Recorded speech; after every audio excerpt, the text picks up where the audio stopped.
con này pi quan mà đang pi quan lên nhà này pi quan phải trắng rồi phải trắng rồi mà cài nông cài nông nông cài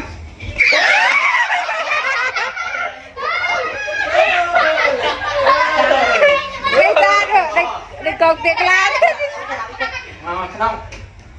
sao bao giờ nghe cam của mình cam nó nắm luôn nó liền đây cầm lên đây nằm một trong đây mà cài nông quay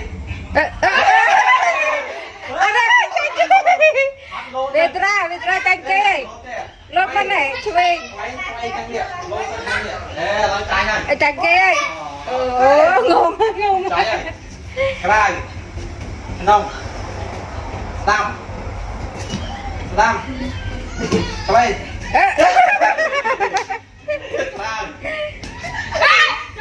lấy ấy để cào cái nông nông cái nông nông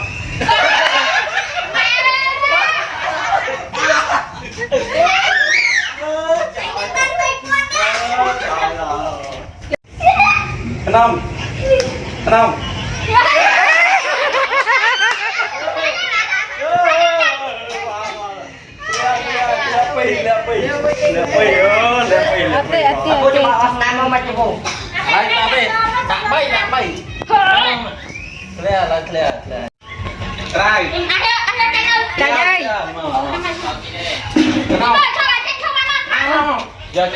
Here, tinh về bằng bát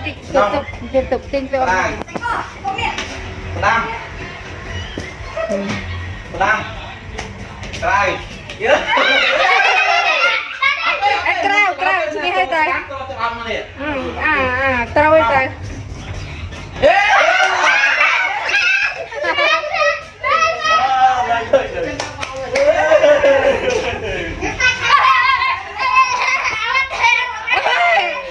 trai một phần đi ai ơi